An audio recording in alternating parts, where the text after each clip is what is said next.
ආයුබෝවන් සාදරයෙන් පිළිගන්නවා ලේඩි ලෝයර් YouTube channel එක වෙත. අද අපිට කතා කරන්න තියෙන්නේ පූර්ව නඩු විභාග සම්මන්ත්‍රණය ගැන.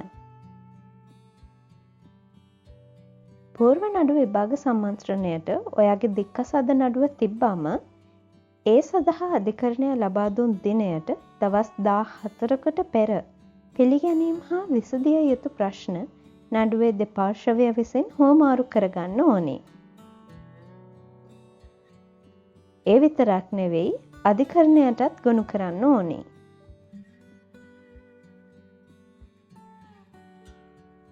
මොකද මේ පිළිගැනීම් හා විසඳිය යුතු ප්‍රශ්න කියන්නේ පැමිණිලි පාර්ශ්වය ඒගොල්ලන්ගේ පැමිණිල්ලෙන් ඉදිරිපත් කරන යම් කරුණු විත්තිකාර පාර්ශ්වයෙන් පිළිගන්නවා නම් ඒවා පිළිගැනීම් විදිහට සටහන් කරන්නට අවශ්‍ය කරුණු. හැබැයි එහෙම පිළිගන්නේ නැතුව ප්‍රතික්ෂේප කරන කරුණු විසඳිය යුතු ප්‍රශ්න බවට පත් වෙනවා.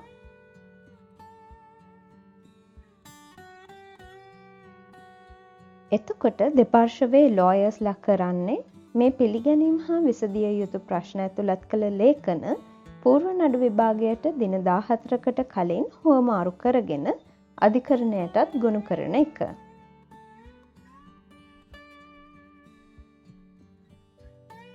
එතකොට පූර්ව නඩු විභාග සම්මන්ත්‍රණයේදී සිද්ධ වෙන්නේ දෙපාර්ශ්වයේ පිළිගන්නා කරුණු සම්බන්ධයෙන්ුත් දෙපාර්ශ්වයට විසඳ ගන්නට තිබෙන කරුණු සම්බන්ධයෙන්ුත් අධිකරණයේදී කරුණු ඉදිරිපත් කරන එක.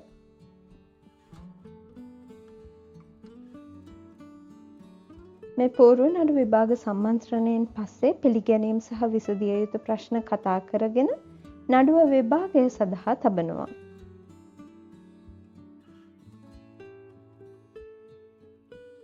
පූර්ව නඩු විභාග සම්මන්ත්‍රණයෙන් පස්සේ නඩු විභාගය සඳහා මෙහෙම දින ලබා ගත්තහම ඒ දිනයට දවස් 14කට කලින් දෙපාර්ශ්වය විසින් සාක්ෂි හා ලේඛන ලයිස්තු හුවමාරු කර ගන්නවා.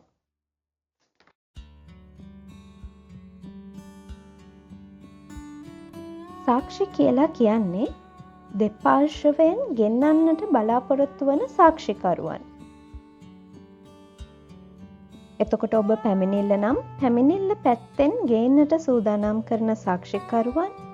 එතකොට විත්තිය නම් විත්තියේ පැත්තෙන් ගේන්නට සූදානම් කරන සාක්ෂිකරුවන් ඇතුළත් කරලා ලේඛනයක් සකස් කරන්න ඕනේ.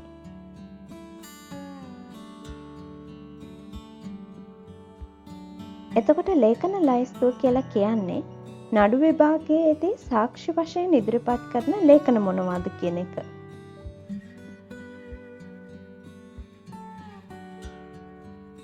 ඉතින් ඔයාගේ යුතුයකම තමයි නඩු විභාගයට දිනයක් ලැබුණම ඒ දිනයට දින 14කට පෙර මෙහෙම සාක්ෂි හා ලේඛන ලයිස්තු හුවමාරු කරගන්නට අවශ්‍ය නිසා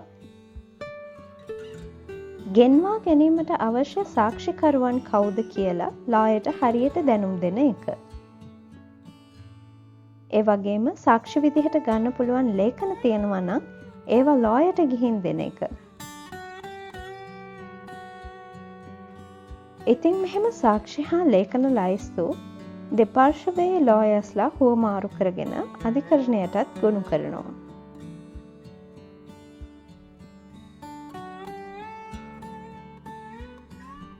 එතකොට නඩු විභාගයේදී සිද්ධ වෙන්නේ මෙහෙම දැක්වූ සාක්ෂිකරුවන්ව සාක්ෂියට කැදවන එක.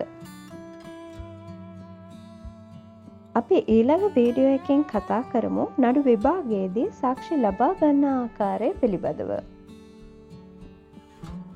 ඉතින් ආරාධනා කරනවා channel එක subscribe කරලා දිගටම මාත් සමග රැඳී සිටින්නට. මම ඔයාලගේ ලේඩි ලෝයර්.